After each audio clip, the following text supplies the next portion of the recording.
Hi, this is The Recovering Perfectionist. I'm Claire Barton and you're in the right place at the right time. If you're starting to feel like some of your perfectionism is really getting in the way of you moving forward, getting started or finishing anything, this is absolutely the right show for you.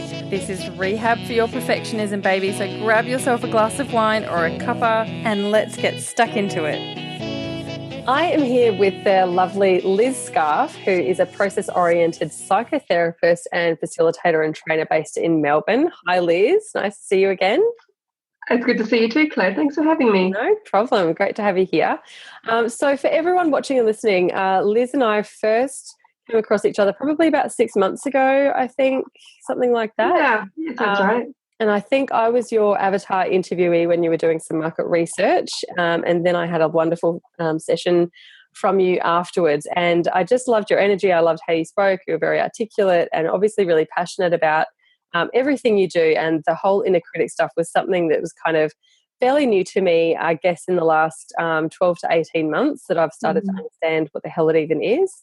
And I think from memory in our session, in our very first session, you were like, so what questions do you have? And I'm like, what's an inner critic exactly? Or something really cool like that. And I just loved how you explained it. I'd heard it kind of explained a few times before, but I really loved how you said it's like you're on a bus and you're the driver of the bus, but there's all these other people on the bus. And there's, someone down the back and she's sucking her thumb and holding onto her blankie and crying herself to sleep. And there's the other guy who's sitting behind you and he's like, go faster, or put your foot on the brake, and he's a real backseat driver, and all these other kind of personalities. And I was like, oh, I get it. And that's how, when I talk about it sometimes, which is very infrequent, I must admit, but when it's come up in conversations with my friends or my partner or whatever, that's how I've tried to explain it, probably completely inarticulately. So I might get you to explain it in your words in a bit more of a sexy way than what I've just done. And tell us a bit about what an inner critic is, and then we'll get stuck into how it kind of shows up in businesses typically. Okay, I'd forgotten about that explanation. That's a great reminder. I think you're doing really well with explaining it. That's cool. Look, I'll jump into it, but just before I do, I'll say, look, there's lots of different ideas about what inner critics are and how they're constructed. Yeah, so this isn't like a gospel. It's like one approach. And so as you talk to other people, and as other people explore, what inner criticism means for them and their experiences, they'll kind of have diverse ideas around that too. So this works for some people and not for others. Yeah. But basically the perspective I come from, the way I try to explain it is that, we're not just like one identity internally. Like we've kind of got a lot of diversity inside of us, and there's sort of parts of us that we think that's who we are, and we're okay with accepting this kind of a certain set identity or characteristics. This is who we are, and but we're kind of more than that too. Like we're not a static, fixed characteristic or personality. Now we're kind of always growing and evolving and developing new parts of ourselves. Or hopefully, this is kind of what we're supposed to be doing. When we get stuck, that's often how we come into therapy. But inner critics tend to sit around this sense of identity and either stop us taking risks or push us a lot to grow quicker than we actually are comfortable with. So I often think about it as an inner kind of character or role that is often telling you, as you said, like go slower. Don't be, in Australia particularly, we have the lay low and fit in kind of inner critic that is really trying to protect us from a tall poppy culture. It says don't be shiny, don't be creative or powerful or leaderful or any of those things. Just, play it safe. Let's stick to the status quo. Yeah, really old-fashioned kind of risk manager style. And then another one that just kind of says, come on, just do better. You can do more, work harder. You're better than this, and you're being lazy. And, it's actually kind of like a really kind of a coach, but really painful, like come on, you piece of crap, you can do better. And it's like, well, actually, none of us grow well from or develop or make change or take risks when we're kind of pushed around like that. It's we tend to think that that's what works, but actually inner compassion actually works a lot better. But inner critics get constructed by how we're parented or really key figures in our sort of developmental period, and also by the culture. When you break down what is it that's being said to you, you'll see it replicated in the culture a lot about who you should be, how you should behave in order to fit in, to be loved, to be successful, whatever that means. And you often also see your parents in moments where I go, oh, my God, that's my mother's voice. My dad always used to say, blah, blah. And it's not necessarily because they were like bad parents, It's just that's partly how, we kind of, these things get constructed. And, parents are all trying to do it. Absolutely. It's been interesting now when you say that as well. I've done some psychotherapy and hypnotherapy in the last 2 years or so, and some of the stuff that came up for me in some regression, I won't go into it too much, but some of the stuff that came up for me in regression as an adult, I think, oh, that was totally, like, I totally get why my parents did that. I would do exactly the same thing, but in my 3 or 4-year-old mind, it was absolutely awful, and it shaped how my whole inner compass has kind of been shaped in terms of what I think. Oh, here's my dog. Hi, George. George is not an inner critic. He's just a big fluffy dog. That's weird. Unconditional love. Unconditional love. Yeah, there's nothing bad happened with George. There's his little nose.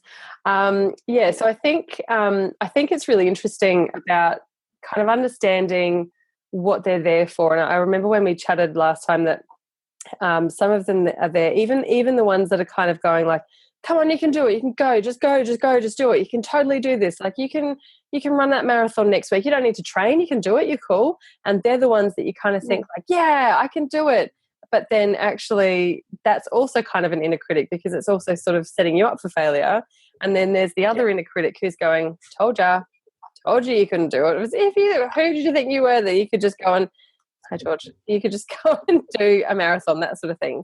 So I think it's a really interesting set. Like, it's not just that you've got one inner critic. There might be one that's kind of got a louder voice, or that shows up more often, or whatever. But there's so many different little kind of things in there that kind of can be a bit of a downfall. And I guess one of the ones that I'm really interested in chatting with you about today, given that this is the recovering perfectionist, is the perfectionist inner critic. I think that's a really interesting one, and I had I'm interested to see where you sort of take this conversation, because I know I had a chat with someone a couple of weeks ago, and they had read or heard or had a conversation somewhere that perfectionism generally isn't actually perfectionism. The most common type of perfectionism is avoidance. And I was like, oh my God, it's so true in some ways. Like, you're avoiding, sometimes if you're trying to be so perfectionist about something that you don't even get started, you're avoiding that failure, or you're avoiding disappointing someone, or you're avoiding feeling embarrassed or something like that. And sometimes if you are doing a task and you keep doing it beyond the point of completion, to the point that you're trying to always strive for this perfection, you're actually avoiding doing the next thing because do you know what I mean? So I thought that was a really interesting thing. Yeah. I guess I'd love to kind of, get your spin on the inner critic perfectionist thing. Yeah. And I think that's bang on. And I think one of the places we see it a lot, particularly women in business, is around branding and logos. Is that people will spend like months refining the subtle shade of lilac and the logo or something. Yeah. And actually it's an edge to getting started on the next part. Actually serving because we've also seen some very, very successful businesswomen with really average branding. Yep, or none. That was none. Yeah, it was a really big lesson for me when I came to doing it too. Just went this kind of fluffing around and overworking this particular thing. This is an edge to getting started. Yes. And so I think that's really true. Another couple of things I guess I think about perfectionism is it definitely is a signal of a self-confidence issue. And particularly, I think women are particularly struck by it. Partly because we're enculturated to try and be perfect, especially appearance-based, but that actually because we generally are a bit one down in the culture relative to men. If I was to speak about it, it was sort of really men and women. Obviously, the gender spectrum is a lot broader than that. Yeah. But, like we have to work harder to get the same opportunities, or to be, we actually have to do better than male counterparts. to succeed. And so, we saw it in the presidential debate. Hillary Clinton coming in and saying, actually, I'm prepared. Yeah. Yeah, and I remember reading about Angela Merkel, for the IMF, over-preparing for everything. And I think perfectionism too. It's like we over-prepare, overwork. We know absolutely everything about it because we cannot afford to be seen as not knowing everything about it, because it'll get jumped. That's if we're working in that context where we're also sort of working with a more sort of patriarchal or male-based dominant system. Not only, and it's not the only thing that happens, right? There's also, you could say the complete opposite for some people's experiences too, but generally and certainly that's what a lot of research shows. Yeah. And I think also sometimes that perfectionism is a real fear of failure too, of course. It's like I can't afford to not know, I can't afford for this to fail, but not because we actually fear failure, but we fear inner shaming. And so this is those inner critics. It's where, I didn't know the answer to the question. I wasn't well prepared enough. It wasn't my best work. And then all of a sudden it becomes not just this little thing that you can just go, oh well, big deal, moving on. Tomorrow's another day, not the end of my world. We go, oh my God, therefore I'm a bad person. Totally catastrophize it. Catastrophize it, but actually you don't just fail the task or fail the goal, you fail your whole self. Oh God. We got goosebumps on my goosebumps. It's so true. Yeah. Yeah. So, we end up kind of getting shamed. We can't just, go, could have done a bit better. Oh, well, next time. It's like, oh, I could have done a bit better. Actually, oh, God, I'm a total failure. What am I doing in this work? I shouldn't be here. Oh, my God, why do people trust me to help them? Why do I, and it becomes this. That's it. I'm going to go work at Macca's. Exactly. I should give up, blah, blah, blah. So it just it gets very blown out of proportion. And that's an inner critic who's partly being protective by shaming you, saying, yeah, don't do this. We get shamed by some inner critics and other critics go, yeah, let's just pull out. Because there is also, and it's not for everybody, but some people also have inner critics that I kind of call killer critics, that are an imprint or an internalization of a previous abuse experiences, where they now have a very role that goes beyond kind of what I call the garden variety critics, which are harmful enough in themselves. And then for some people, they kind of have this extra super nasty inner critics. I tend to think of no benevolent function. I think the other two that we've spoken about have a benevolent function. That can be helpful once we can actually renegotiate how we get spoken to internally. The other one's different. And so in that sort of a sense, we might be skipping a couple of steps here, but when those sort of things pop up about the perfectionism and the fear and that sort of thing, I guess the first step is to recognize that that's what's happening and that it's not actually, the rest of the world who's thinking that you're doing a shit job or that you should quit or that, you've completely failed or anything like that. It's recognizing that it's an internal thing and it's there to keep you safe, and that's cool. And, kind of recognizing that before you can then deal with it. Because I kind of, when I first started hearing about the inner critic, I was like, well, how do I get rid of them? I don't want them anymore. But, self included, it's like they're not going anywhere. We just need to educate them, and we need to give them a place, and we need to give them a job, and we need to give them, I don't know, whatever the other kind of things are. So kind of give them some, a different job, and kind of knock them down a couple of notches in terms of what, how much say they get in what we do. Yeah. I think it's complicated. It's so complicated. People are so complicated. Yes. And it's so true that we all just want them to go away because we're suffering. We just want suffering to stop, and it's totally normal. And the idea of having to work on it and get closer to critics is terrifying for a lot of people. Right. And it's like, actually I've spent my whole life until this point trying to not deal with this and not have to look at it. Yeah. Yeah, and now you want me to look at it? Are you serious? It's like, what kind of crazy person does that? Yeah, right. And I think to start with, often the work is I think it is hard. I think all kind of sort of deep introspective work, it's hard work. And it's not for the faint-hearted, to be honest. And one of the first things that often happens for people when they start really becoming aware of the inner dialogue and how negative it is there's a lot of grief. actually a lot of sadness, because they go, oh my God, I've been so mean to myself like my whole life. Because also one of the things we've been trying to ignore is the pain and the hurt that we get from being so mean to ourselves. And so that's one, because I tend to think, we all get around trying to do two things: manage pain and feel a little more powerful than we feel. Yeah, right. And, find anything we can to feel a bit better about ourselves, and to try to suppress our experiences of suffering. And so that's, I think, one of the reasons why it's tough to get started with really starting to notice inner criticism and how that's happening for you, because it's painful.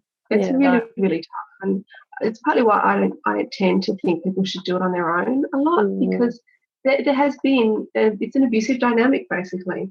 I sort of say to people, imagine relationship. Imagine someone has been walking around following you for however long you've had this voice in your head saying those things to you.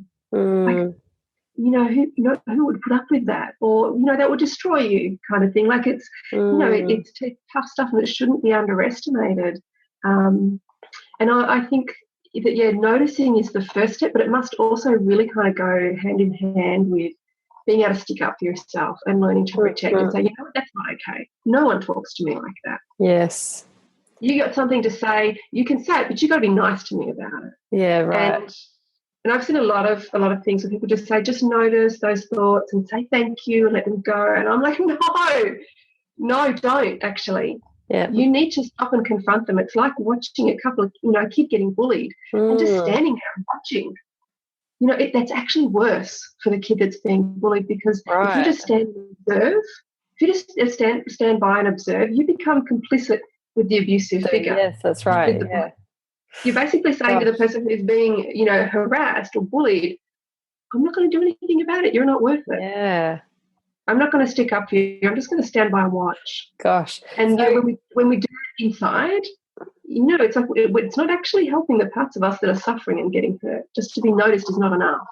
That's so interesting. And I guess, so you're saying, like, you've got your inner critics and then there's your inner nice girl as well?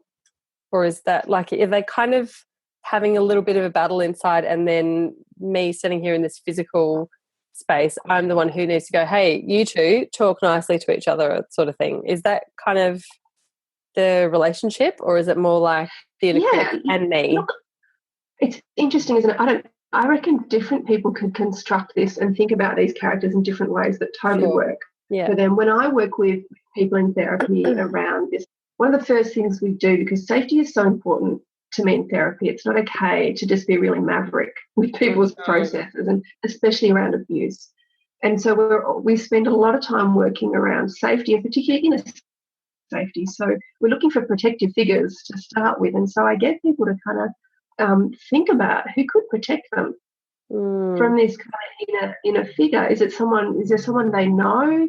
Is it someone, a celebrity or a movie figure, some mythological character? It might even be something from nature. It could be an animal. Or because sometimes people don't even feel it in themselves. They can't feel a protective response. They just feel hurt. Yeah, right. Yeah. And they don't have this kind of like, hey, this is not okay. So we look for it. We look for the pattern of that somewhere else. And I've heard people say, oh, it's Buffy. I just saw Buffy the Vampire Slayer. Yeah. Driving and she's just going to kick his ass. Yeah, exactly. Yeah, right. And then somebody else, often sometimes people have big cats, like tigers or lions, or, and these are symbols of people's own power, because a lot of our processes relative to critics is actually really stealing back the power that they've been directing against us all our lives, and using it for our own well-being and for our goals and ambition, for our self-worth. So I think however those figures come up for people is really they're part of their own process in that moment. And these protective roles, I think they change over time too, right? To start with, they're often really blunt, and they just, they're aggressive, they may be violent, and some people don't like this. They're kind of against this in themselves because they think, oh, I don't like violence and stuff. And I kind of just remind people, look, it's not actually like, you're not going out to kick people and be mean to people. actually it's actually just a physical way to sort of re-embody and access power. And I think often it needs to happen through movement. I've seen that so many times where, I just want to slap them or I just want to hit them. And so I get people to do that in therapy with cushions and stuff. Yeah. And, everyone's always a bit nervous about it because it feels a bit awkward because we've got inner critics telling us, and this is a bit daggy.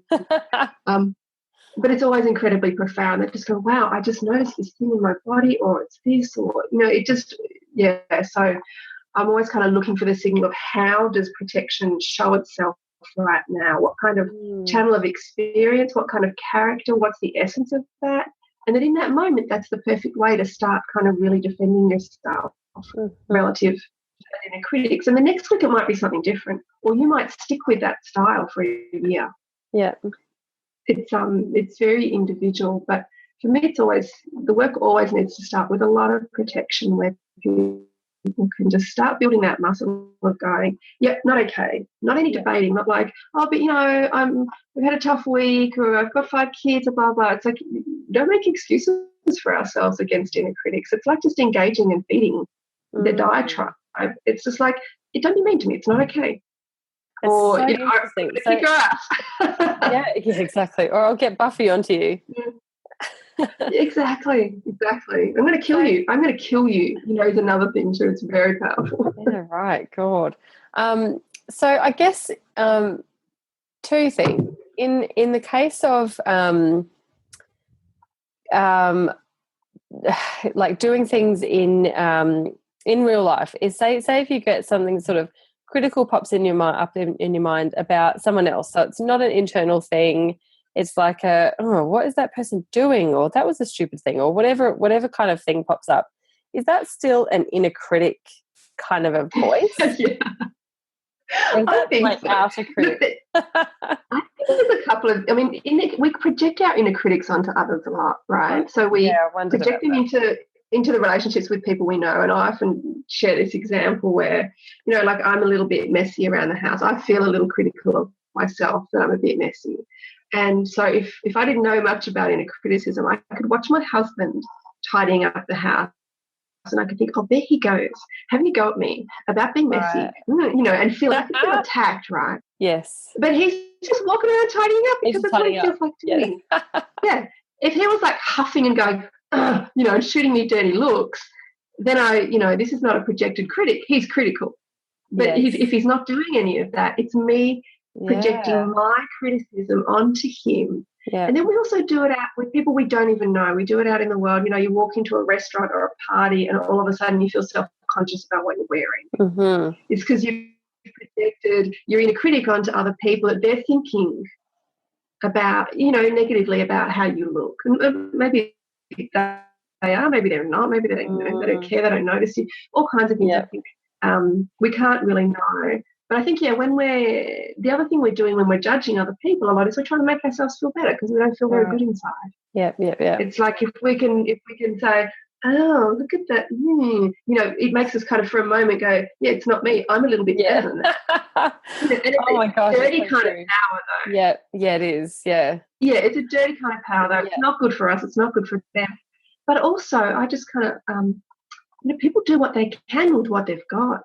And we have so many different strategies that are really clever ways to kind of hold ourselves together when that's all we've got. And sometimes you don't have the privilege of being, really aware or insightful or getting to work on yourself. You've only got what you've got.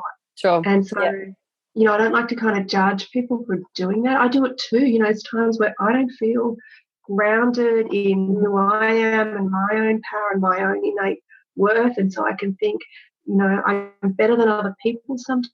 As a way to kind of try to fill that hole. When I do, when I do feel really good about myself and kind of that I'm very, very internally focused and internally referenced, I don't actually notice people a lot anymore. I know. I think it's a really interesting point to get to. And I did a course earlier in the year, and there was, I think, for the first week or so, there was a couple of activities we had to do. And the first one was to just I think we had like a band or something on our hand, and every time we had a negative thought, whether it was about ourselves, our environment, another person, a whingy thing, like anything at all, you had to swap You it had to over. flick it. And I was like, it's only 10 o'clock and my wrists are sore because I've moved it over so many times. And all I've done is get the kids ready for school and take them to daycare. That's all I've done. And I haven't even had an adult conversation with anyone. And I'm so critical of something, or I'm getting frustrated because they're going too slowly, or because someone cut me off on the road, or someone looked weird or was wearing some shoes I didn't like. What the hell? And I just thought, what is wrong with me? This is how I'm starting my day. And I hadn't even noticed it until it had been kind of pointed out. So then I kind of gave myself a bit of a competition about seeing how could I swap that over. So I was like looking around and trying to think of compliments that I would give people. Like just I'd be walking through the shopping centre and going, oh, I like her earrings. Like actually looking for the good. It was a total Pollyanna moment, if you remember that movie from 1,000 years ago. Yeah. Where she was always about like looking for the good in people, blah, blah, blah, which was just a really interesting, and it felt kind of uncomfortable, but God, it made a big difference to my whole mindset. And I think that was a really like kind of a bit of a turning point for me. And I'm definitely guilty of being completely over analytical. I'm the sort of person that, you know, the same sort of thing. I will read into body language that wasn't there. I will read into something that hasn't even happened. Like if I'm waiting for a call or waiting for a message, I'll start thinking, oh, why haven't that message me back? Oh, maybe it's because they saw that thing I did on Facebook a few weeks ago. I was wondering if that was like, I wanted to say, and there was that conversation. She did say that funny thing. I thought it was a joke, but maybe it wasn't actually a joke. And I go on these complete tangents and I talk myself into being someone who people are either annoyed by or can't stand to be around. And I'm like, and I like practical and the logical side of me knows that that's 99% probably not true, but I definitely go down these rabbit holes of that sort of construction thing. And something else that sort of has, I guess, hit me in the last year or so is that I went to see Embrace, the Taron Brumfitt movie. I don't know if you've heard about the body. I've heard about it, but I haven't got to see it yet. I'd love to know. It's absolutely incredible. But just watching that made me just change my kind of paranoia, I suppose, about so many things. Like I would often go to the shops and I'd be walking around and I'd be thinking, oh God, I look awful. I shouldn't be wearing these clothes, or you know, this skirt's too short, or my shoes are falling apart, or something. Like I'm always totally over analytical of it. And then after that, I went through the shops and I had this moment of thinking, oh, I look like a bit of a dag. And then instead of just saying, oh, but I don't really care, and actually thinking, yes, I do, I totally care, I'm really thinking about this. I actually really, truly didn't care, because I looked around and I realized no one gave a shit. No one was looking at me. Yeah. No one had any idea what I was wearing. There's no one going to go home and go, God, I saw this blonde girl at the shops today and she was shoes. Like, that doesn't happen. People don't care that much about other people, right? They're the same thing. They're going through the shops going, oh, these undies are a bit tight, or oh, I shouldn't have worn this T-shirt today. And we're also concerned with ourselves, but while you're in the moment, you don't remember that. So I just think it's such an interesting thing to kind of, I guess, get over yourself a little bit, in a totally loving and supportive and cuddly, virtual, huggy kind of a way, not just, go and get over it. But, I think the whole inner critic stuff is such an interesting, like you said, you probably need someone to go through it with you, because it can get pretty hairy. It's such a critical part of life, as well as, your business and that sort of thing. And like, I know are probably the same as everyone when you start a business and you start going, I'm going to do this and I'm going to do this and it's going to be great and people are going to love me and, people will be able to book in with me for 3 months because I'll be so booked out. And then you get crickets for the first couple of months and you're like, oh, okay, I'm just going to go and stack shelves at Woolies because this is, not for me. And, but it's all completely relative, and it's all just, something you've kind of got to get through in a process that you have to go through to get to the other side. There's no quick trips around it, is there? Yeah. I don't think so. I've never seen them, but I'm asking to see that movie. I'm asking to see that movie now. It sounds great. The other thing it makes me think about is this is another thing that kind of people are often, there's people come to therapy. There's like there's things they think they're working on, and there's this kind of like a bigger picture of processes that they're working on. Yeah. And one of those bigger things is about how externally referenced you are, which is that thing about when you go to the shops, how much is it playing on your mind? What other people think? How much do you care? How much do you adapt and change yourself in response to other people's feedback? Or into what you imagine they are thinking. Yes. So this is when you really externally reference, when you care too much about the opinions and feedback and imagined feedback of other people. And so one of the main goals of many therapies is to help people to become more internally referenced. Yeah, right. Yeah. Actually, the center of your decision making is in you, and the center of your opinion about you is in you. It's not, give it to other people and say, here you go, judge me. Here you go, tell me what to do with my life. Or give me some cookies and I will, sit like a dog for you. I will, do whatever you want. I'll roll over. You can, it's that kind of thing where, we get some rewards. So we follow that direction, even though it might not really feel that good for us. And I see this a lot when people I had a rant recently on one of my Facebook lives about top 10 dumb and dangerous advice for building self-confidence, and one of them was around was to cherish compliments. I've seen this around a lot, around just save all the love notes or the nice emails or the texts that people have sent you. When you're feeling bad, read them. I was like, no, don't. This is actually not good for you. Yeah, right. This supports external referencing. And it also, if you want to be able to roll with negative feedback and be okay with when people don't like what you're offering, or you get crickets kind of thing, you actually need to also detach from positive feedback.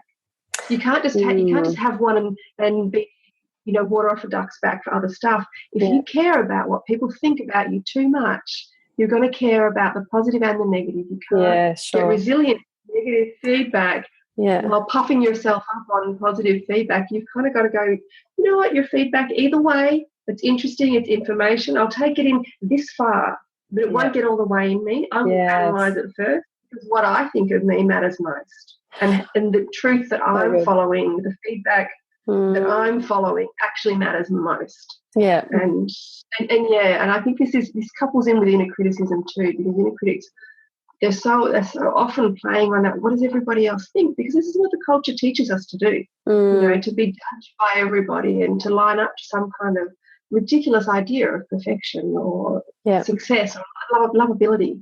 Yeah. And do you think it's do you think that whole thing, I know you mentioned about the tall poppy syndrome, but there's also a bit of a culture around making mistakes and stuffing up and kind of being like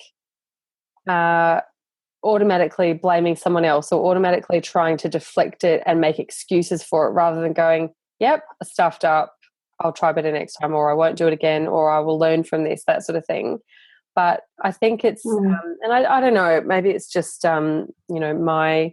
my stuff, but I find I have found, probably until 5 years ago, that I found it really hard to fail at anything, and I really took that sort of thing really hard, where now I'll go, you know what, I've totally messed this up, and I'm totally cool with that, because I'm human and you're human and you'll stuff up sometimes too, and I'm like truly totally okay with most of it.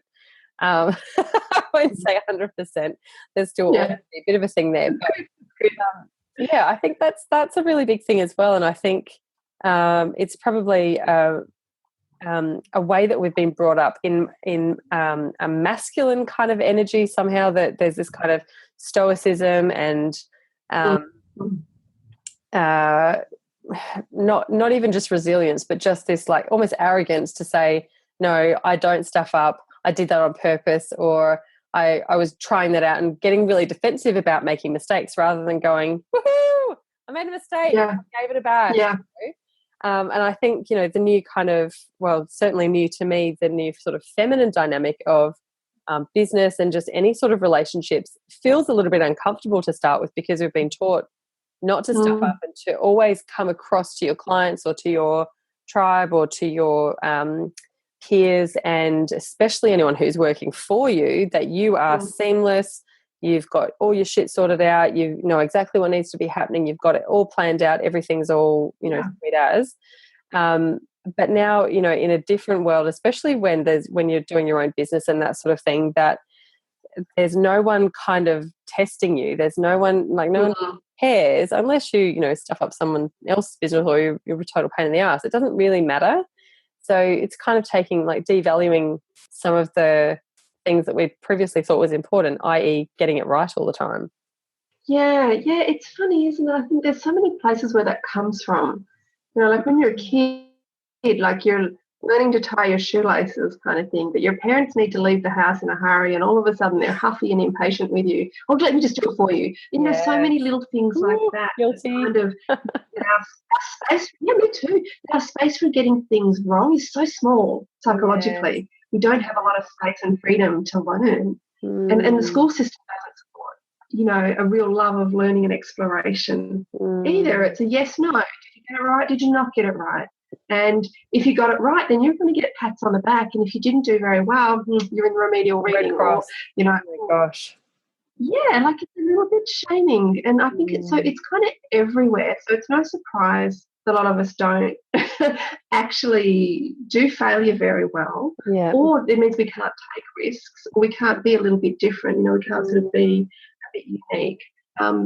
But also, our culture marginalises vulnerability massively. Yeah, massively. So and so we do it internally as well. All those cultural messages become internal messages. We marginalise our own vulnerability. So therefore, we don't ever want to put ourselves in situations where we're going to feel like that. So it's not okay to fail. You've got to, be either super perfect at it, over prepare, or just don't take the risk in the first place. Yeah, sure. The other thing I see too that I think is concerning when people talk about fail fast, be okay with failing, blah, blah, blah, blah. It's like, actually, but let yourself feel hurt from failing. It's okay to be disappointed. Like you had a goal, you had a dream, this thing that you really cherished and you really strive for, and it didn't work out. Don't just gloss over that. Yeah. You know, it's okay to be disappointed and a bit hurt and a bit so true. Yeah. You know, and be able to hold yourself lovingly in that space without throwing yourself under the bus kind of thing. It's like what you're saying, it's totally the message of self-compassion. Everybody fails. Like we're imperfectly perfect. Yeah. And everybody struggles with very similar issues. And that's okay. It doesn't make you less valuable. Yeah. And I think that's a really important thing that I've learned as a parent as well, that I've got a boy and a girl, and probably when my son was about 1.5, we had an au pair with us who has turned into like our best friend and our closest family friend, and she's like an auntie and she's just amazing. And he was going through, I guess, he's probably almost 2 actually. He was going through a bit of a time when he was just emotional about everything. Like he was just, for a kid who was usually very calm and very content and kind of just did his own thing, he just was going through this patch of just crying all the time. And I was like, oh, what are you doing? It was driving me crazy. I was getting frustrated. And I'm very strict, and I'm a big believer of not telling kids to stop crying or to stop being such a sook or something like that. I really hate that sort of thing. But I had said to him a couple of times, like, what's wrong? What can I do to fix it? And all that sort of thing. And then, well, if there's nothing wrong, stop crying, because I was just getting frustrated. And the au pair said to me, maybe he just needs to cry. Maybe there's not something wrong. But you know how it is when you're an adult. Sometimes you just build up and you go, I just need to go and watch a sad movie, so I've got a reason to have a cry. There's no reason. I'm not sad. I'm not overwhelmed. I just need to let this thing out. I just need to let it go, right? And so she said to him, do you just need to have a little cry? And he was like, yeah. So he just cried. He just had a cry with a cuddle in a very safe space, just like no talking. We're super quiet. Just do your crying. 10, 15 minutes, and he was happy as, and I don't think he cried for like a couple of weeks after that. He just had this thing, and it was a real like light bulb moment to me to go, okay, we don't need to stop any of this. He needs to be cool with feeling these, you know, disappointment, anger, resentment, all that sort of thing. So we then sort of went in to try and give him a lot more of those words to put with the emotion that he might have been feeling to validate it. So it's cool. It's absolutely okay if that's what you want to be feeling, and not to try and gloss over it. And I think, like you said before, we do gloss over so much of that stuff, and we gloss over grief, and we gloss over disappointment and all that sort of thing, when actually we just need to go, okay, well, that's where I'm at. Let's have a little wallow. go have a wallow, have a cry, go and do whatever you need to do, but just sit with it and be cool with it and not trying to fix something all the time. Yeah, I love your story so much because I think it happens a lot in childhood as we learn to not trust our own experience. Or that, they're not valid unless we can rationalize them and understand why they happen. What's the causal nature of this thing that I'm experiencing? And because we're always uncomfortable with the unknown. We want to know why, what's going on, what's going to happen next. So we don't learn to sit in just a feeling space with no clue why. But it's okay, and it's not broken. You're not somehow messy or crazy or anything. It's like you're just having an experience. And just let yourself have it for now without the pressure to understand. And I think, we do a lot as parents, oh, you're okay, don't cry, it's not a big deal, a kid falls over, you'll be right. And it's like, maybe they don't feel like they're going to be right. Maybe they need a little cry, or, when I fall over, I want to cry. And there's so many other elements. It's not just because you fell over, it's because you're also tired and your sister stole your toy half an hour ago and you still haven't got that back. Like, it's not just that thing. It's often the same as when you're growing up. There's all these other little things that kind of build up to the point you go, actually, I just need to cry and drink wine and eat chocolate and be okay with that. Yeah, exactly. I think and this is a big passion of mine, it's about how sensitive we are to ourselves and to others. Like, we're not sensitive enough. And it's something I'm quite impatient about. And when I experience it, like on the road, or, that thing where you're traveling up the escalator at a shopping centre, and people are standing at the end so you can't get off. Drives me bonkers because I'm just like, what's your problem? Or standing in doorways. I'm just like, what, are you the only people on the planet? Are you serious?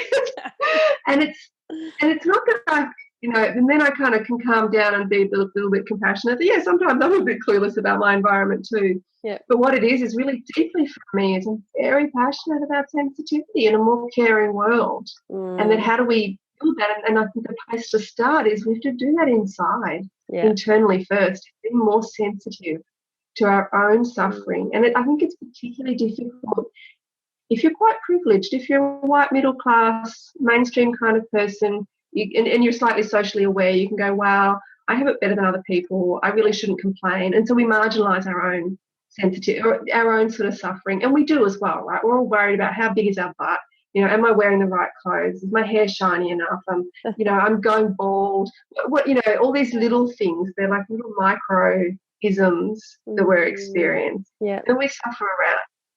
When we marginalise those, we'll marginalise the big issues out in the world as well. Like, it's not a good service for people who are suffering big isms, sexism, racism, all this kind of stuff.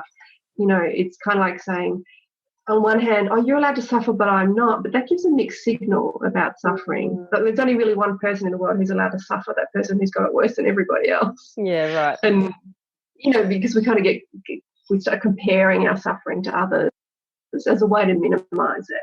And it's just a story we tell ourselves at that edge of really being able to kind of sit with ourselves and our suffering. We tell ourselves a million different stories to prevent us having those experiences. I love what you're doing with your son. Oh my gosh, we could absolutely talk about this for weeks. I feel like there's something about the happiness trap that you've probably read and all over that sort of thing. God. That's an interesting. Well, I didn't get very far through it. I felt like it was a bit of a, opportunity to just feel sorry for yourself and not really get on with anything. But I think it's an interesting theory, I suppose, in terms of, how you kind of get through that. But I'd love to talk to you more at some point about resilience and that kind of, I think that minimalizing thing is really big for so many reasons. So look, I absolutely love that you came on today. Thank you so much. Do you want to tell us a little bit about what you do, or if anyone wants to get in touch with you, how they can best do that? Sure. But just big thank you for having me. It was so great chatting with you. Yeah, I could talk about this topic for a week, so I know how ranty I get. I hear a podcast coming on. Yeah, maybe.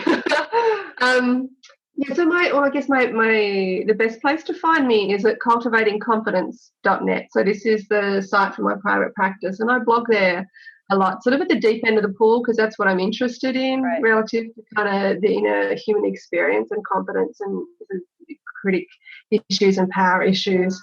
And on my Facebook page, which is also, I think, Cultivating Confidence at Liz Scarfe, with Liz Scarfe, like every Friday afternoon, I do a Facebook Live on some kind of topic around confidence or criticism or something, and they're all up on the YouTube channel that people can grab as well. And then if you're in Melbourne, I run a very budget-friendly meetup group called Cultivating Confidence, which people can join and come along just once a month. And, it's like a little mini workshop, but I also kind of make sure there's lots of, chances for people to chat with each other. And I just think it's so healing to go, wow, I'm not alone with this. Totally. To realize that everybody's actually struggling with inner criticism, perfectionism, all this kind of confidence stuff. Even though we might all look like we've got our shit together, we're, actually kind of, a lot of us are feeling messy inside. Yeah. And it's just kind of nice to know you're not alone. Yeah. So that's some of the best ways. Oh, they're fantastic. And I'll put them in show notes for anyone who's listening or watching as well, the link. And, thank you so much. It was awesome to chat with you again. And I absolutely love your message. I love your passion about it. So I'm sure we will talk again soon. Yay. Thanks, All right. Thanks, Liz.